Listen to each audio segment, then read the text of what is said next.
This is the Bold and Inspired Leaders Podcast. I'm Kristen. And I'm Amber. We're having conversations with people who make bold moves and lead inspired lives. Our hope is that these conversations spark something in us and in you. Let's get started. All right, Justin, thank you so much for joining us. We're excited about this conversation. You are a professional investigator, but a lot of people think that you find cheating spouses and that's all you do.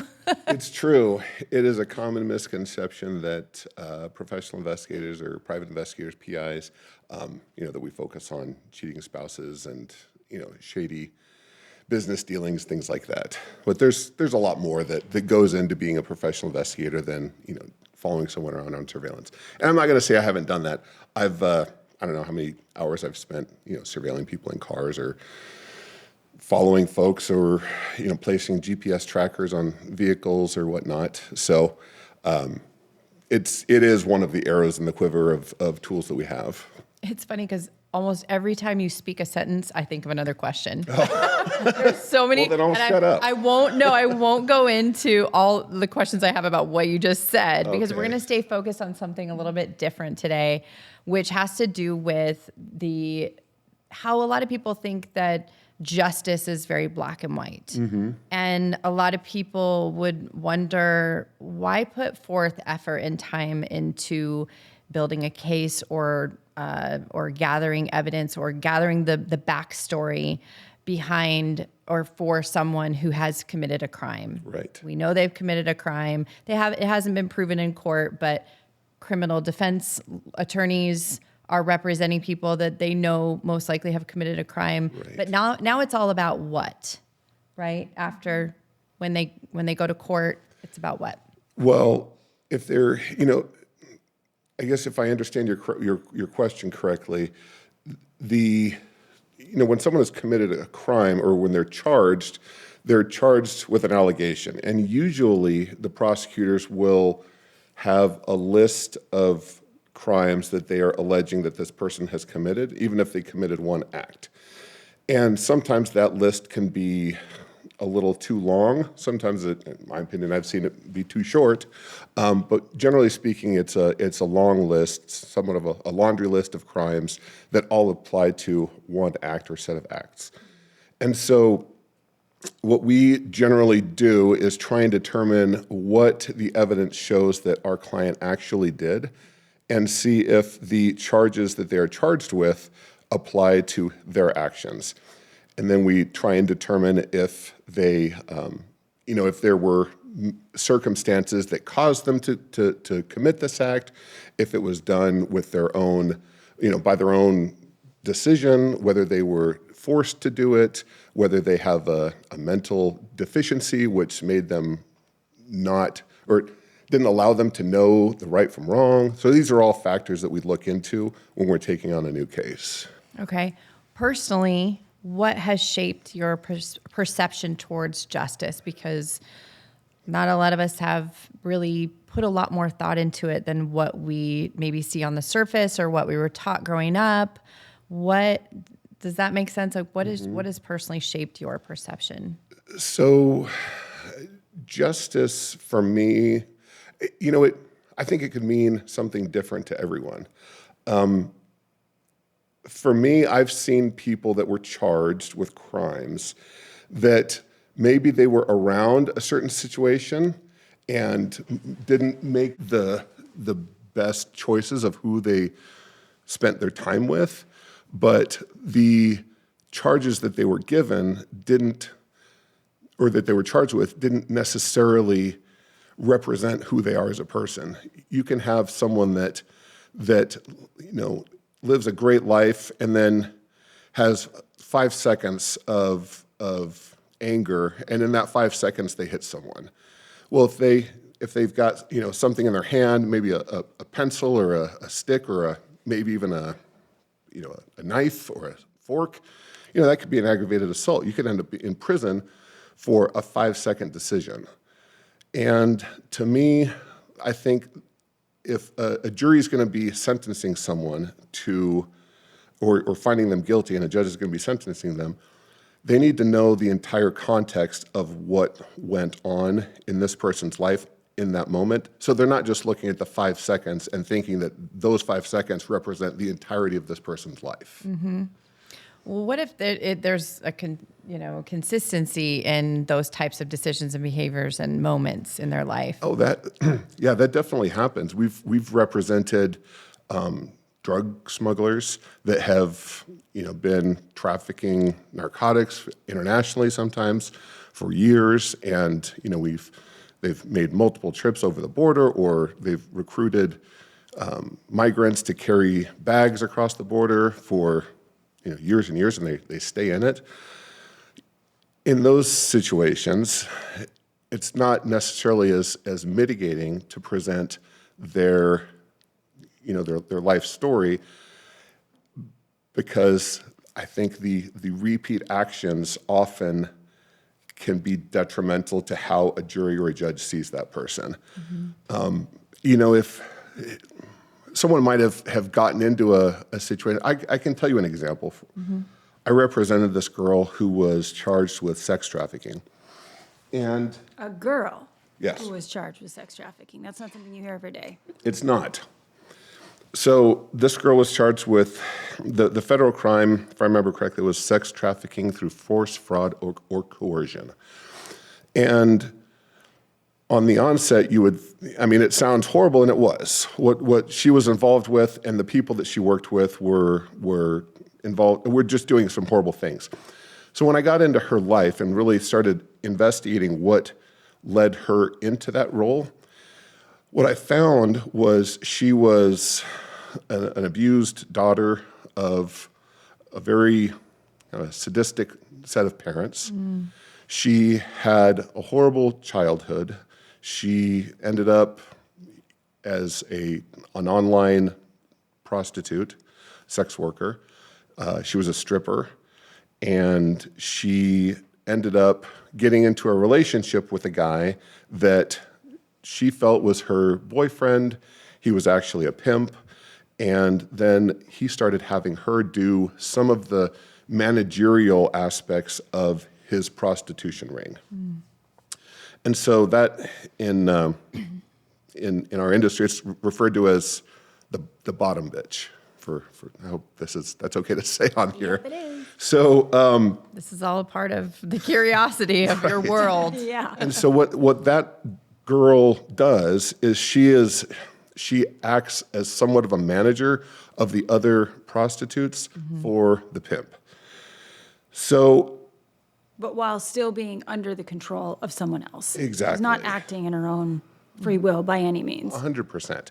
And so you've got this young woman that is pretty much the same as the rest of the girls in their prostitute organization, if you could call it that. And yet she's been given some responsibility because she's under the belief that she's in a relationship with this guy. But he's simply using her to manage the other girls so he doesn't have to. But she was sold to this pimp by her mother for a bag of marijuana and a dog. And so if a teenage girl is sold to a pimp by their own mother for drugs and a mutt, I think her value on her own life was so diminished that the jury and judge needed to understand that mindset before or as they applied the facts of the crime. She was completely used, abused. I mean, the things that this pimp would threaten these girls with was just the stuff of nightmares. I mean, they would beat them with frozen 2-liter bottles of water. One of them wanted to escape and was told that there was a sniper with a rifle pointed at her father, that if she left, her father would be killed. There were girls that were threatened with and they're very regularly raped, but they were threatened with a very sadistic form of rape. If you, and I don't want to qualify or put sexual assault on a spectrum, but what he was threatening them with was essentially rape with a hot curling iron. And so these aren't women that were making the decision, hey, I'm going to go out and traffic other girls and set up a prostitution ring. They were acting as prisoners who were serving their captor.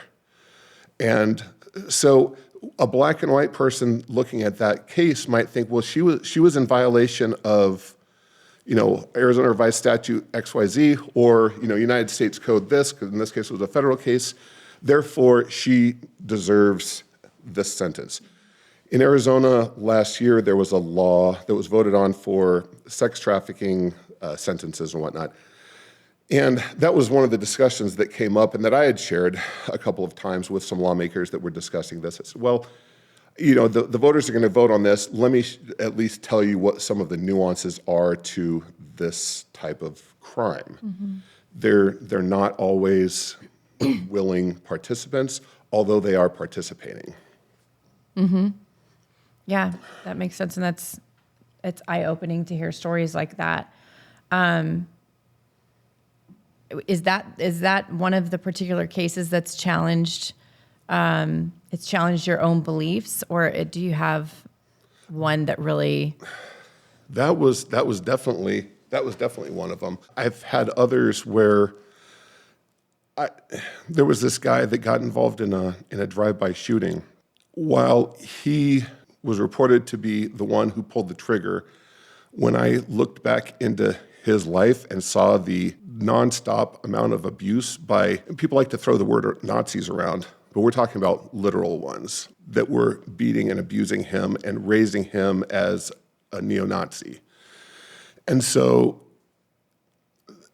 it shouldn't surprise us as citizens when we've got a kid that's raised by people that are torturing them, that are beating them and abusing them, and not giving them anything that they need in life, that they turn out, committing crimes and not living within the realms of normal society, because they've never been exposed to normal society, or they've seen it on TV. They might have seen, the Brady Bunch and seen what a normal family might look like, but they didn't live that. They grew up being beaten every day. Or, I had another client that he was charged with strangling someone, and this, he ended up strangling someone who ended up dying. But when you looked back into his life, he'd been kicked out into the foster system, and if any of you our listeners have had a 3 or 4-year-old, sometimes it's hard to get him to go to sleep. So when he was in the foster system, to get him to go to sleep, he would be choked out every night. And so when you get your airways cut off and the blood to your brain cut off, you can pass out. And so that's what happened to him every night. And so now we, fast forward, here we are, I guess it was, 14 years later, and he gets busted for strangling someone. Well, where did he learn how to strangle someone?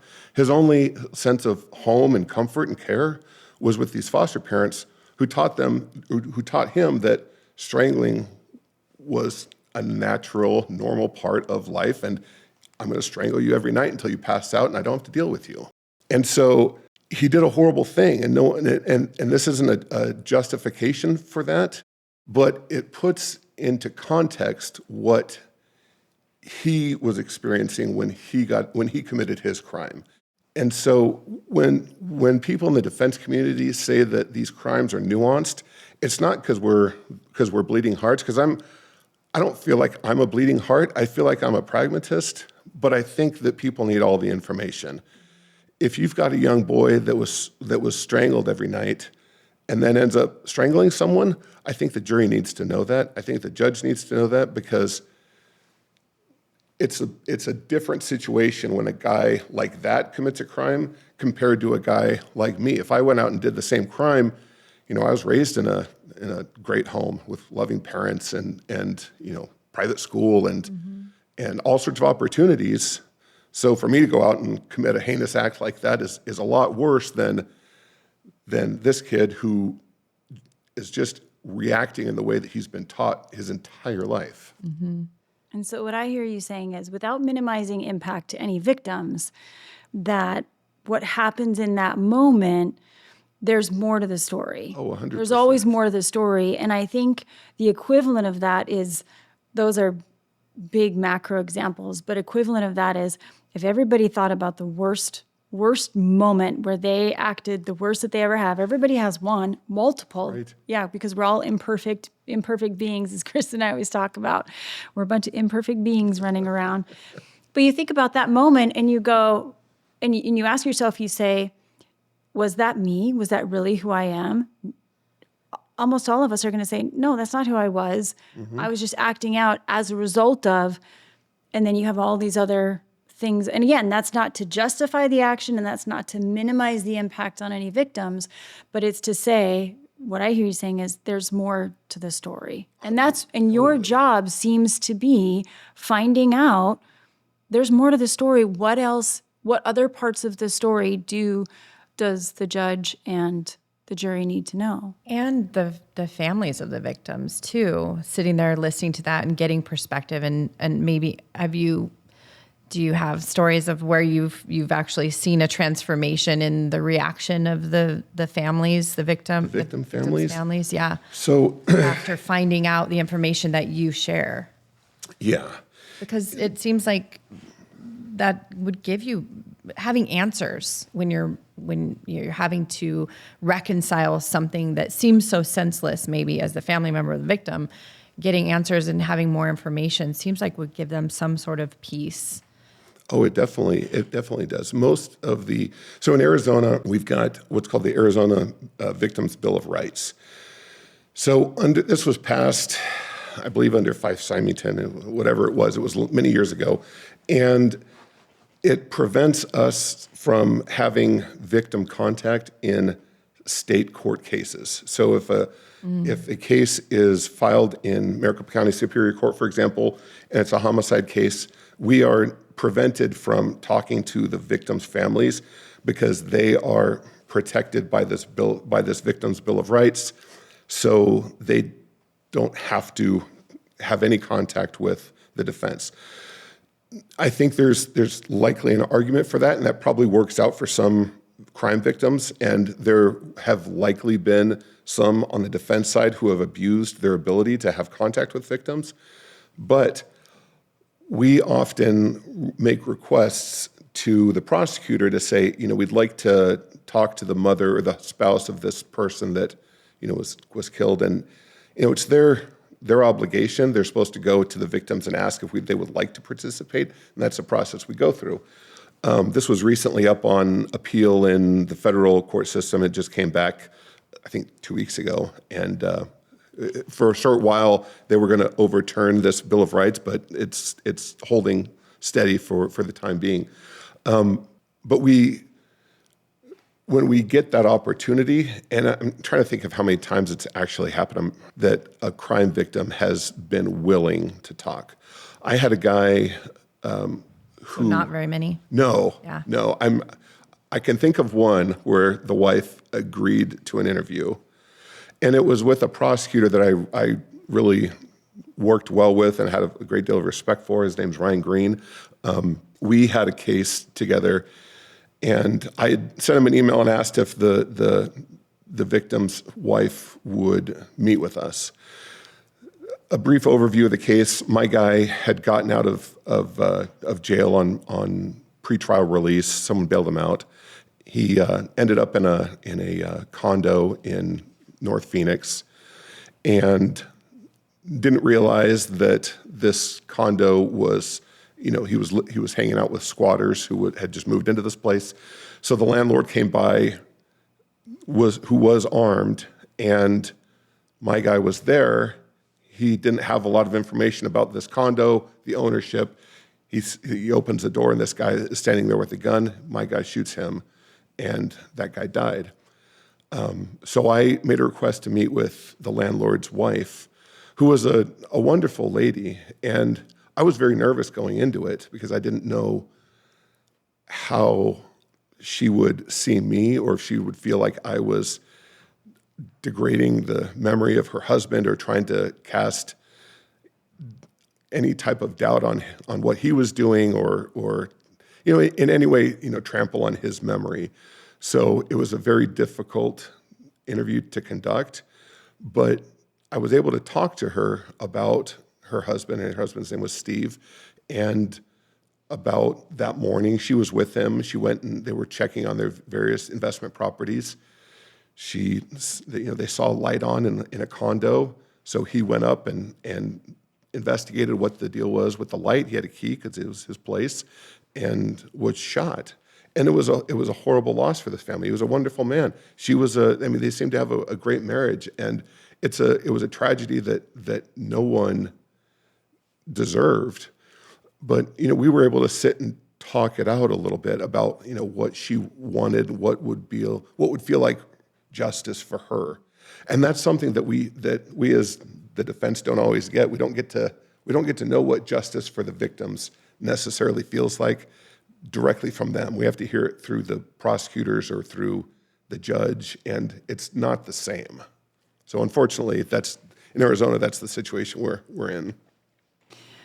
Justin, when you think about all the things that you've seen and you continue to, I'm wondering, does anything surprise you anymore? Is there anything that you go, wow, I didn't see that coming? Because this is the opening of this. It's just a normal conversation with you. Mm-hmm. And I just can't imagine. You're surrounded constantly by people's worst moments and reliving and rebuilding the story that led up to that worst moment. You are not a bleeding heart, but you are a very kind and caring human. How do you process all of this without taking it in internally? It's tough. I can't imagine. A lot of laughing. A lot of laughing. A lot of awkward laughing. A lot of awkward laughing. A lot of gallows humor. And then also my therapist, Julie, Perfect. who does this little EMDR deal where she waves a wand in front of my face, and I have to track it with my eyes. And we talk about this often in the community, because we see some, like you said, we do see some horrific scenes. I mean, just some of what you and the conversation with Matt last week, and this is not normal stuff. This is the deepest, darkest parts of human beings. Things that most people avoid even talking about, let alone looking at and diving into and investigating. Right. Yes. Right. Oh, and it's one question that I always it makes me uncomfortable to be asked is, what's the worst thing you've ever seen? And the reason, and I get asked it a lot, but the reason why it bothers me so much is that when I think about the worst thing I've ever seen, or the worst several things I've ever seen, like, it still haunts me to this day. And I mean, these are situations from 10, 15 years ago that I can still see vividly. And, my daughter asked me that, what's the worst crime you've ever seen committed? And I told her, it's stuff that I don't want you to know happens. And, if you're going to be in this line of work, you have to come to the understanding that you're going to be exposed to some pretty heinous situations and pictures and videos and interviews, and you can't internalize it, and you have to find a way to get that out and not dwell on it, and try and think of it in a clinical sense as much as you can. And sometimes it comes to the point of stepping away for a little bit, or turning it over to another investigator.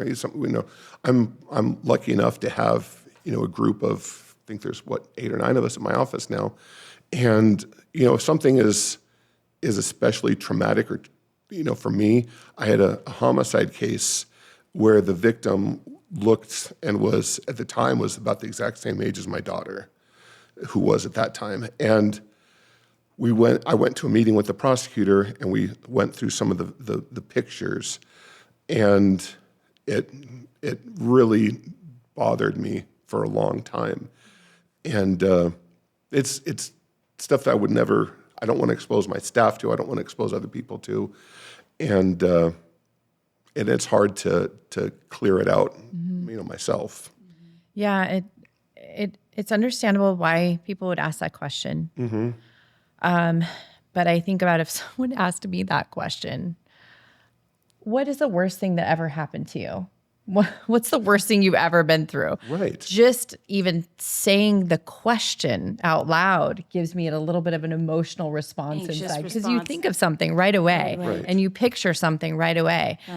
I'm short of breath, just saying that question out loud. So I'm glad you have a therapist. I think everybody needs one. Yes, We've we all been do. through something, I think, that gives us PTSD, and that's not a joke.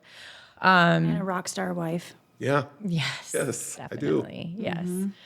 And I think hopefully what you do helps to also balance out, that seeing justice happen and seeing people maybe later in life. Do you often get to see people later in life where, because they were given a little bit more maybe leniency by the jury or the judge, that they've been able to turn things around and build something new for themselves, as opposed to? There definitely has been several stories of like restoration. I'll tell you, for example, before I came here, I was meeting with a client of mine that just got out of prison on Friday. Today is Monday. So he's been out, 48 hours, 72 hours. And he's been locked up, except for 8 months. He's been locked up for the last 34 years. Yeah. And you said, what age did he go in first? Gosh, well, let's see. He's 45. He'll be 46 in September. So 12 or so. And he went into juvenile and then just was in and out. He's lived mostly, in jail mostly his entire in life. That's for his crazy. entire life. Yeah, got out enough to father a couple of kids, and then went right back in. And so we were sitting having lunch this afternoon and talking about where we go from here. I said, well, Angel, this is going to be a hard couple of months. And I related it back to when I was a kid and I had a fish tank. When I used to get my fish and I'd bring them home from the fish store in a little plastic bag and a thing of water, and I'd set the whole bag of water in the fish tank until the water could acclimate. I said, you're like that fish now. And you've been in what's called STG, a security threat group, which is the most restrictive form of housing. It's solitary confinement. And he's been in there for the last, many years. I don't even know how many it's been at this point. And now we were sitting outside of a Dairy Queen on some benches. I said, look, we didn't have to schedule this through your prison counselor. We don't have, guards hovering over us as we talk. When he was moved from his cell to be released on Friday, they used the SWAT team, or they called it the SRT team, to move him, as they were moving him around the facility, because he was considered a very high risk, and yet they were taking him to the doors so they could set him free. But he's a guy he's been studying the Bible. He's very aware that he's lost so much of his life, and he's now 45, 46, and he's got a young daughter that's in her late teens, and he's now aware that he's got to do something completely different than he had done before, so that he can be a positive influence on his kids. I've got another guy who was a neo-Nazi, got involved in a homicide, and was able to come out from that. He's still suffering the consequences of his crime. He's still suffering his punishment, but he's got into a relationship. There's a lot of, there's some women or men, I suppose too, that have a thing for prisoners, or they write to inmates, and they like that type of relationship. And so he ended up marrying a girl that he met via pen pal, and the way he talks about her is like the way that you would want like your daughter's boyfriend talking about her. He speaks of her with such love and respect, and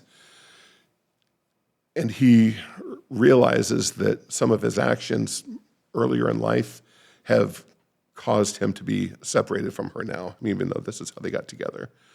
But yeah, there's a lot of people that have learned from their mistakes, and they often are stuck with the consequences because those don't go away. When you think about building an investigation for a case, and you think about, because what we see, what you've taught us is it's really about finding information, typically via someone's testimony, and you've gone to great lengths to try to find, uncover people. Very great lengths involving jungles and other countries.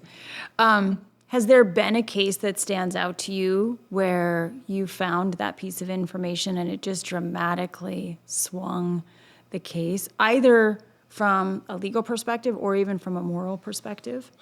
I know I can think of one because, and this is the only time that it's ever happened, but the prosecutor in their motion to dismiss the case or to settle the case had written in their motion that, it wasn't before the defense investigation occurred that they fully understood the complexities of what these people were involved with.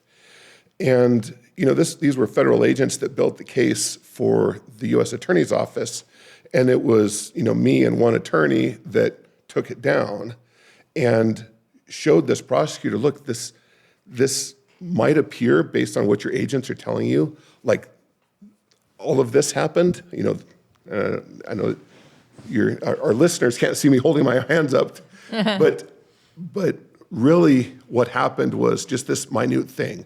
There was a misunderstanding on this contract, on these issues, and the intent from my client was not there.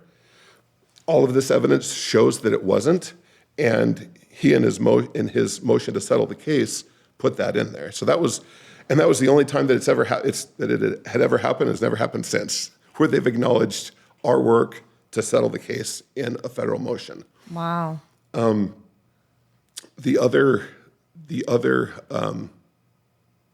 one that sticks out is this guy Jimmy, who was my first homicide case.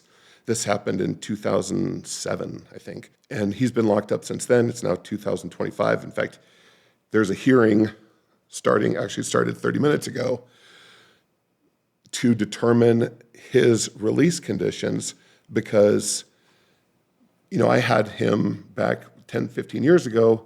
He then got sent to federal prison and was severely tortured and abused by prison guards. So as luck would have it, I got called from the new attorney on this case to see if I could help her look for evidence of abuse, and I instantly recognized the name, and we went and documented the abuse that happened and showed it to the judge, and the judge was disgusted at what he saw these federal employees doing in this federal prison, and for that he determined that our client was due a reduced sentence because the impact of that abuse needed to be counted as part of his punishment. Wow. Talk about not being black or white, and talk about imperfect beings, right? Because now this is a situation where you've got the guards who are now committing a crime. And talk about it just goes to show that this is just not a black and white issue. When you look at someone who's been charged with a crime, right, that there's so much more to that actual moment, without saying that, without minimizing the impact on victims. No, now that you mentioned that with the guards, I had another situation where my client stabbed someone in the visitation room. Well, the only reason he did that, the only reason he was able to do that is because a guard loosened his shackles so he could go do this stabbing. Now, that guard might have been threatened, that guard might have been paid off, but it happened. I've had, guards or and prison staff smuggle in drugs, phones. There's a lot of corruption that is around these prisons and jails. I mean, I've seen people in the defense community smuggle in stuff and whatnot, and there's been people in the news that have gone to been disbarred and gotten in trouble for doing favors for people in jails and prisons, and so it happens from the defense side, it happens from the prosecutor, the guard side, happens from visitors to the inmates. Mm-hmm. So with the corruption that you see, some of which you just mentioned, with just the, I guess, broken system that we have, the broken systems that we have, maybe just injustices that you see across the board, where that if something was made right by our government or the community or whatever, I would imagine that you want to somehow, you have the desire to get involved or be part of those conversations to create change, but you can't have any extra time in your day with what you do. Yeah. But so how, what are you able to get involved in, or how are you able to, I can't imagine you'd be like, I can't even talk about that. I feel like you would be compelled to say, hey, I see that this is really wrong and it's causing so many problems in society, and can I just do at least a little bit? What are some of the things that you've been able to do? So we have worked to at least, my wife is in politics, and before, we got together, I'd seen Schoolhouse Rock, so I knew how a bill became a law, but I didn't know the complexities of the situation, or how I could write my own law and turn it, or my own bill, I should say, and get a sponsor and take it through the process. And so when Amy and I got together, I was helping out on a couple of issues that she was working on, and started looking at some of the criminal justice and the criminal justice reform bills that were going through the Arizona state legislature. And I would find them that, where I thought that, the lawmaker, whoever the sponsor was of the bill, had some aspect of it just a little bit wrong and needed to fix it. So I'd tell her, hey, look, your lawmaker wrote this bill. This is how this would apply in these situations. But if they changed a couple of words, it would be a more comprehensive, a better reform than what he's trying to do. And so we've been able to talk with some of the lawmakers about their bills that they're passing through. We've written several that have become law, and changing the levels of intent on online harassment, and we've written laws on mandatory reporting and how that affects the clergy, things like that. Mm-hmm. So it's a very romantic love story actually that you're telling here. I'm talk about a power couple. Oh, well, she's the brains and definitely in the politics, and she knows how the system works. And so, once I was able to learn some of those things from her and meet some of her contacts, I think it gave me a voice as someone that these decision makers and lawmakers could rely upon, or at least bounce things off of. And that's so, awesome. we've been involved in a lot of different projects to change and update laws and maintain. Because politicians and lawmakers are sometimes very far. How often are they very far removed from the actual application and the They're often pretty far removed. You'll get a lawmaker that has been a realtor or whatnot, and they're writing laws on criminal justice reform. They've never been in a prison, but they've heard from their constituents or some group that this thing needs to be changed. They've gotten ideas from consultants and lobbyists, and sometimes they're great, and sometimes they're not so great. So it's more idealistic. It can be at times more idealistic than realistic. Exactly. And so sometimes the application of that law, for example, the sex trafficking law that we talked about, there's a mandatory life sentence, which understandable. People would want mandatory life sentences. Now, the application of that is, well, you might have some people that are wrapped up in this, like the girl I described earlier that was sold into this, and then her actions do qualify her for conviction under this statute, but her intent isn't there, and she was acting under duress. And so there's another law that's pending in this legislative session to remove the duress defense from a couple of different crimes. And I feel like those are better decided in the courtroom rather than in the legislative body, because then both sides can bring in the facts. The judge can decide what's relevant, what's not. The juries can as well. And it gives the opportunity for a wider range of solutions than just narrowing it down to mandatory results. Is there anything else from a criminal defense perspective that you see as just a big gaping hole? I mean, obviously that's a super loaded question as far as like fixes you'd like to see. But is there anything that you think about that you say, hey, this is something I just run into all the time and it's a make or break for defendants? For me as an investigator, it's always the access to information. Yeah, the access to information. So oftentimes we are going after, because if I've got a case that's going to trial, I've got 12 witnesses, let's say, for the prosecution. It's my job to determine if these are credible witnesses or if they are witnesses whose credibility should be questioned. And so we'll go after information on these folks, including police reports, court records, interviews with family, friends, neighbors, whoever will give us information to see if this person should be believed as a credible witness, because our defendant deserves to have all of the information presented to the jury. And so there is a push now to redact and withhold information from the defense and from release at all. And I think that can lead to a big problem.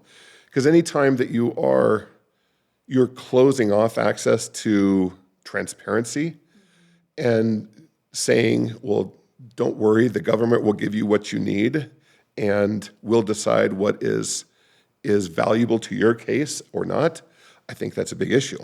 I think that in an adversarial system, both sides should have equal access to the information, not just the government, but us too. Our defendants have the right to equal protection. They've got the right to confront their accusers.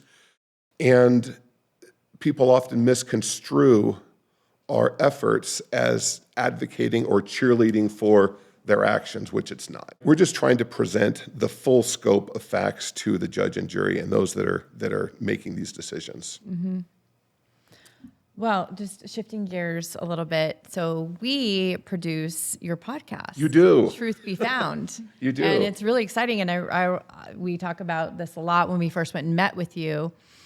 And you started telling some stories. We're in your office, and we're like, he needs to have a podcast. Yeah. And I think as we have journeyed through that with you, I feel like, you're such a natural. You're definitely a natural. Have you... Natural talker, podcaster, investigator? Question asker. Yeah, all of the above. You got to be all of the above. Okay. Because you're very curious. So when you're interviewing people, it's like kind of you're in the zone. Yeah. So since we've been recording podcast episodes, I would just imagine that over time, your perspective on the purpose and the impact of the podcast, of these episodes, these interviews that you're doing, the impact that it could make for listeners, you're shedding a light, like we're talking about right now, on a new perspective. You're giving more insight into a different way of looking at something. I think I just said the same thing twice in different ways, but sometimes that's necessary. They were both well said. Thank you. So has your perspective changed over time on the impact that your podcast could be making? Yeah. So I'll say the first few episodes that we recorded, and I know you all remember, coming to those recording sessions. They were to me, I felt like I just needed to get through them and not sound dumb. So, You're like, it wasn't the guest. It's not you, it's me. right. I'm not one I don't like to necessarily talk about myself. And I don't necessarily enjoy being on camera or being recorded. I don't like listening to my own voice. So it was a lot to overcome. So we're torturing you, essentially. Totally. But, I obviously trust what you all advise and figure if you thought it was interesting what we had to discuss, that other people would too. And so, our initial recordings, I'd say, were more me trying to not suck. And so as I've gotten more used to it and developed, what I want to put out there, I think it's really important. We had a guest the other day that asked, do you want to know the truth or do you want to know what your audience wants to hear? I said, honestly, let's not focus on what we think someone wants to hear, and let's just put out good, honest, complete content that will give people a true perspective inside a criminal investigation or an investigator's mind.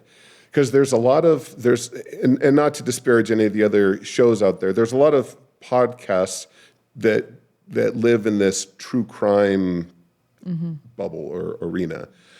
And I don't want to be the show that picks up on a story and then just talks about it because, it's a popular topic that's going to be widely shared and looked at from a lot of viewers. I want our show to always have the integrity that what we're putting out is of value to the listeners. And, whether it be we're talking about the dangers of child, putting your kids online, I feel like that info today is really pertinent. And I wish some mothers and fathers would be more aware of what their kids are doing online. And so getting that info out to people was then, a lot more important for me because I know the impact that it can have. I've seen kids, in tears after being cyberbullied on Roblox. And I've seen kids get propositioned by grown men on TikTok and Instagram. And I want parents to know how they can actually do real things to protect their kids online. And I think that to me is much more important than getting thousands of subscribers and whatnot. Because at the end of the day, we just want to make a positive impact with our show, and we want our show to be a good source of solid information for other investigators, for those that are interested in the field, and those that want the true facts behind, some of the sensationalized stuff out there. Yeah. Well, the last episode that you did, the one that you're mentioning where the guest said, do you want what your listeners want to hear or do you want the truth? That actually prompted a conversation between Amber and I just about, it honestly, if you go back and listen to that episode on Truth Be Found, I don't remember the name of it, but we'll put it in the show notes.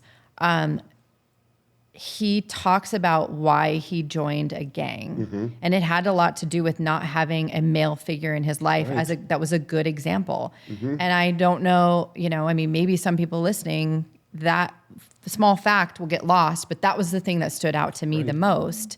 And it's related to what you're talking about, parents just being unaware. And his situation is unique, and every situation is unique, and we don't know if we could go back and change his circumstances, if that was just the way that it was going to be. But just learning from those experiences, I think, is it's a real thing. People yeah. can listen to those episodes and go, oh my gosh, like I need to pay more attention to my son. What am I doing? Or, these guys I'm dating, I need to keep them away until I'm Right. sure that I've vetted them out, Right. that kind of thing. So I love it. I love your podcast. Good. My husband listens to it too.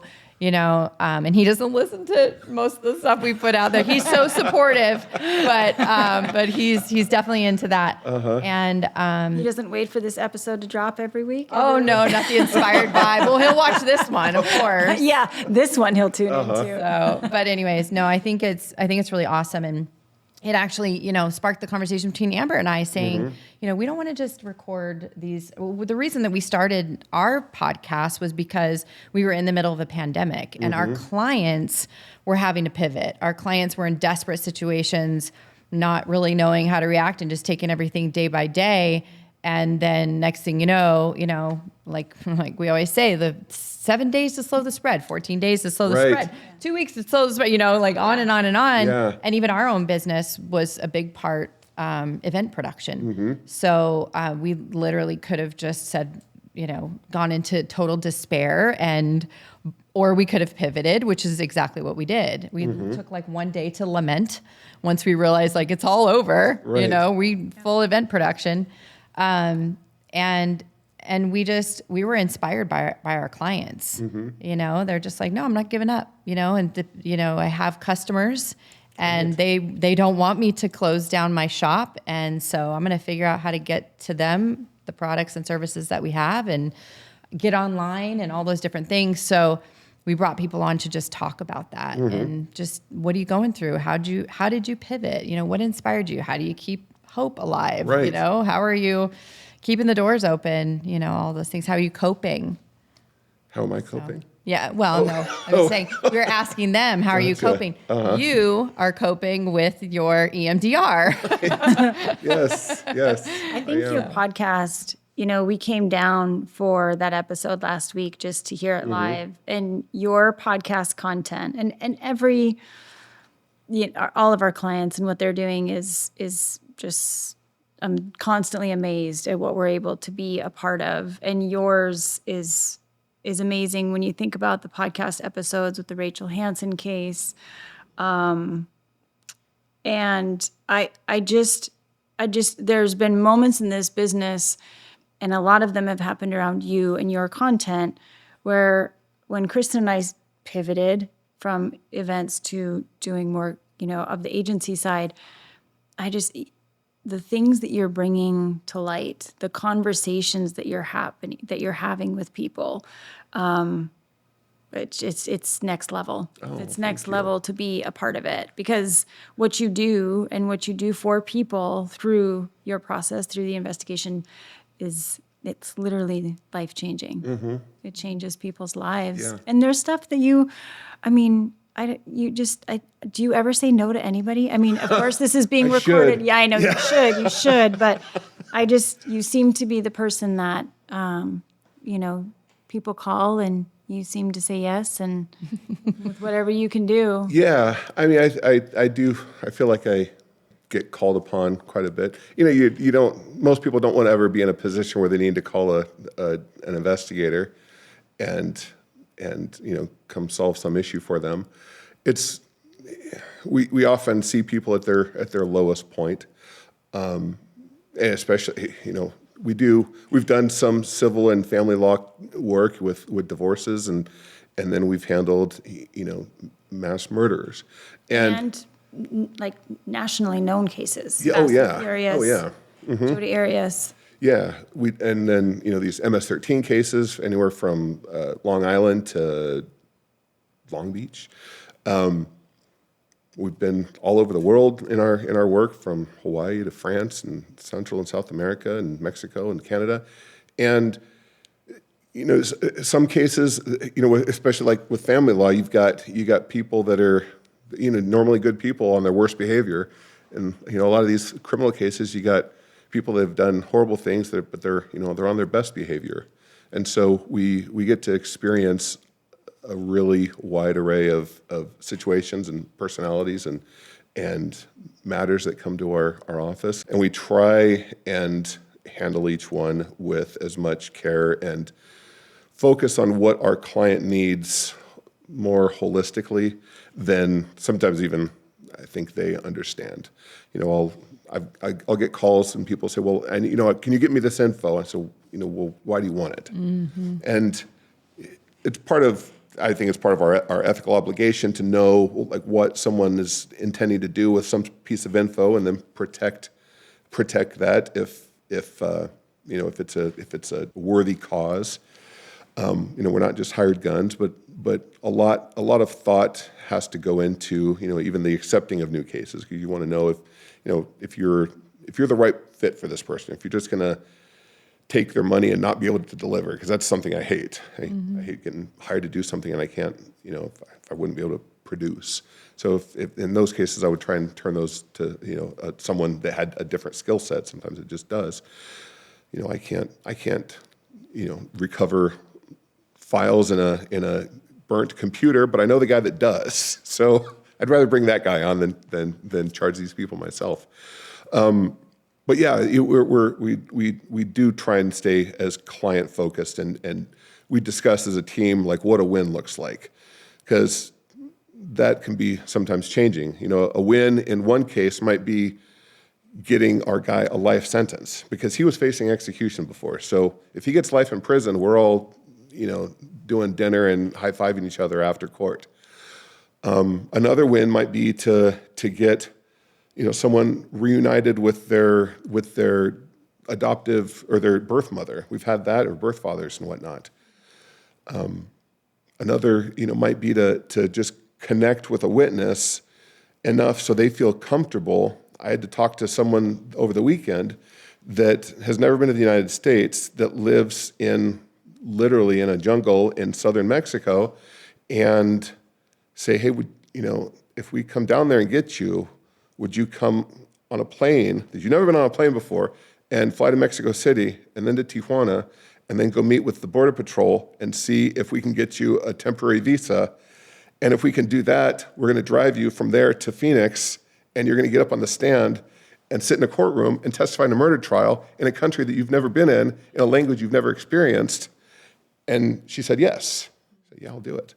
So, but it's only because, we've talked to her and met with her multiple times. And so now when I need to ask her, hey, I need you for this trial. You're the only one that knows this piece of info. Without you, we can't tell the jury this. If you're not there, our case is insufficient. So building that connection with this woman to make her feel comfortable to do what she's going to do, that's kind of the totality and the end result of all of the work that we end up doing is, can we obtain the information, can we present it in the form where it needs to be presented? Mm-hmm. What about someone, hopefully I'm not opening up a whole can of worms here. Oh, that's okay. But what about... I specialize in cans of worms. Cans of worms, okay. What about someone who has been wronged and wants to prove it? Would they come straight to you, or would they? Sometimes. So I've had folks that have come to us because they've been stolen from. They've lost sometimes hundreds of thousands of dollars in embezzlement or something, and the police departments aren't always as prepared or funded enough to handle those type of cases, because document cases can be very time consuming and expensive. And so if insurance paid out, the cops are thinking, well, it's not, no one got hurt. And that's their main goal is how they prioritize. Exactly. So yeah, we've had several cases where folks have been stolen from or wronged in other ways, and they weren't satisfied with the response they got from the police, and so they come to us. How often does that happen? I've got 5 of those ongoing right now. Wow. No, or 5 or 6 actually. I mean, anywhere from missing persons to 3 deceased people that died under varying circumstances, to just other missing items or theft and whatnot. So we've got kind of a wide array of folks that need our help in what they see as justice. Thank you so much for chatting with us today. Always. And It's if someone, fun to chat with you both. we love hanging out with you. If someone wants to hang out with you or hire you, better yet. Yeah. If they want to hang out with you, you're busy. Right. Too busy. Your wife's selective. like, I want him to hang out with me first. Right. Yes. But yeah, if they want to hire you, it's in Arizona Investigative Associates. Right. They can go to our it's azprivateinvestigator.com. Oh my goodness, I'm so sorry. That's okay. Cut that out. You have been to my website, azprivateinvestigator.com. No S. So my April, who works in my office, who's been on our podcast several times, she always complains that she says, when you started this business, you chose a URL that's way too long. And admittedly, should we make it the name? That'd be it even is longer. Right. And it is a long name, but yeah, it's azprivateinvestigator.com. Or they can go to, Truth Be Found podcast on any of the social medias platforms and connect with us there. Yep, definitely subscribe. Thanks, Justin. Of course. Thank you. Thanks for joining us on another episode of the Bold and Inspired Leaders Podcast. Keep making bold moves and leading inspired lives. See you next time.